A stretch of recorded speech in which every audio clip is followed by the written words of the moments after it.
আজকে আমরা দেখব কিভাবে সায়েন্টিফিক নোটেশন ইউজ করতে হয়। আমরা যারা নতুন ক্লাস 9 এ উঠছি তারা অনেকেই এরকম সংখ্যা দেখি না, আমরা দেখি এই আকারের সংখ্যা।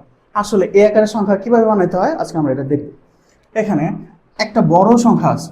সায়েন্স, আমরা জানি সায়েন্স আমাকে সবকিছু সহজ করে শেখায়। সো আমরা এত বড় সংখ্যাকে কিভাবে এই আকারের সংখ্যা বানাইতে হয় এটা আমরা আজকে দেখব। এখন এটা একটা পূর্ণ সংখ্যা, এটা একটা দশমিক সংখ্যা। আমরা ধরে নেব পূর্ণ সংখ্যার শেষে দশমিকটা আছে, অর্থাৎ এই জায়গায়। আর এটা তো দশমিক আগের থেকে গেছে। সো এখন আমার এটাকে যদি এ আকারের সংখ্যা বানাতে হয় তাহলে আমরা কি করতে পারি, এইখানে এর মানটা আমরা নেই 1 থেকে 10-এর মধ্যে। এটা কখনো 0 হতে পারে না, এবং সাধারণত এটা আমরা 2 অক্ষরের মধ্যেই সীমাবদ্ধ রাখি। সো এই জায়গায় আছে 3, তো আমরা ধরতেছি আমরা এই দশমিকটা 3-এর পরে আনবো। সেই ক্ষেত্রে আমরা কয় ঘর আগাইতেছি, 1 2 3 4 5 6 7, অর্থাৎ আমার সংখ্যাটা এর জায়গায় বসবে 3 এবং 10-এর পাওয়ার হিসাবে বসবে এই n। হলো আমি কত ঘর আগাইছি অথবা কত ঘর পিছাইছি। আমি যেহেতু এই জায়গায় 7 ঘর পিছাইছি, অর্থাৎ 10-এর পাওয়ার 7। নেক্সট, এই জায়গায় অনেকগুলা দশমিক শূন্যের পরে একটা সংখ্যা আছে।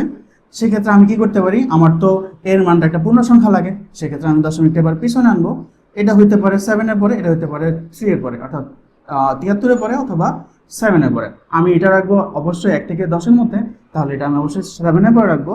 সেক্ষেত্রে 7 ইন্টু 10-এর পর আমরা কত নিতে পারি, আমি যদি বলি যে এই 10-এর পরটা আমি এই জায়গায় আনতেছি দশমিকটা, তাহলে 1 ঘর 2 ঘর 3 ঘর 4 ঘর 5 ঘর।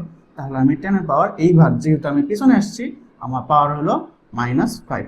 এখন আমি এই জায়গায় 7 প্লাস কেন এবং 5 মাইনাস কেন, এটা কিভাবে মনে রাখবো? আমরা মনে রাখতে পারি, আমি যখন জীবনে কোনো কিছু পিছন থেকে সামনে আসি, সব কিছু আমি পজিটিভ পাই, সেক্ষেত্রে আমার পাওয়ারটা পজিটিভ। আমি যদি জীবনে পিছিয়ে যাই, সেক্ষেত্রে আমি সব কিছু নেগেটিভ পাই, সেক্ষেত্রে এই জন্য আমার দশমিকটা পিছনে নেওয়ার জন্য আমার নেগেটিভ চিহ্ন আসছে। এভাবে আমি সহজে যে কোনো একটা বড় সংখ্যাকে ছোট আকারের সংখ্যা পরিণত করতে পারি।